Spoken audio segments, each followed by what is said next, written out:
We saw it in El Paso with Latinos. We saw it in Pittsburgh with Jews. We saw it in Charleston with blacks. Now it's in Buffalo. And there's been no real national legislation.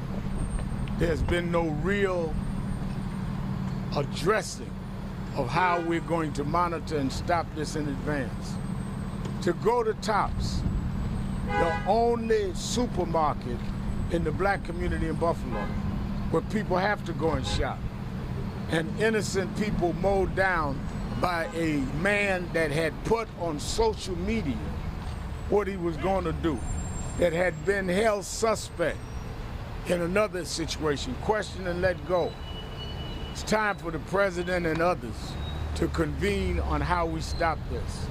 I came today because I did not want to send a statement. I wanted to say to these families that we in National Action Network are standing with them. I've just met with them and prayed with them. There are 4 of the families here you'll hear from. And I've told them that whatever financial and other needs they have that the state doesn't give, National Action Network will cover. Amen. We're not raising money. This will come out of our treasury because they need to not have to worry about the expense of burying their loved one with dignity. That should not be a burden. And we cannot call ourselves activists or ministers and watch people have to try to put things together that they didn't plan for and that they didn't know was coming. And we'll be here after y'all are gone, as we've been with other victims, because this is an assault on all of us. They did not shoot these victims because of who they were. They shot them because of what they were. They were guilty of being black, which meant that that gun was shot at all of us. And that's why all of us needs to be here. This evening at 7 o'clock, we're having a service here, and we're going to keep going. We're going to be at some of the funerals and whatever the families need us to do. And I'm calling on President Biden. I've already talked. I did get a call back from the White House to have a summit on how we deal with hate crimes and to deal with these families. I'm glad the president came, but now we've got to do more than come. We've got to stop this, and we've got to stand with these families.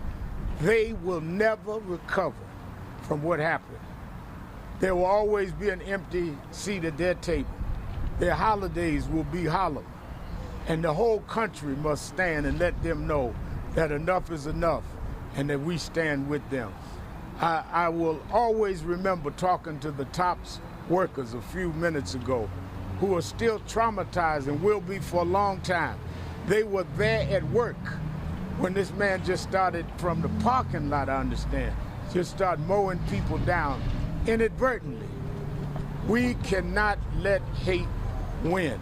Amen. And I think that we ought to note that Buffalo rose to the occasion. There's been no violence. There's been no riots. Buffalo stood up with love to answer hate. Amen. Buffalo stood up with dignity to answer an atrocity. Amen. People that are in the streets stood up and said, no, we're better than this. Yes. And this is what and why we had to come and stand with them. There was a time when haters would kill blacks and they were called the Ku Klux Klan. And even the Klan would cover their face with hoods. Now they live streaming, saying and showing who they are and killing us. It's worse now than it was with the Klan. The Klan would at least hide who they were. This young man wanted to do this with live stream, which shows that we've got to the place in this country where people feel like they can become celebrities for executing hate crimes. We've got to stop that, and we've got to stop those platforms that allow that to be used. We need legislation, and we need policy that's going to stop that.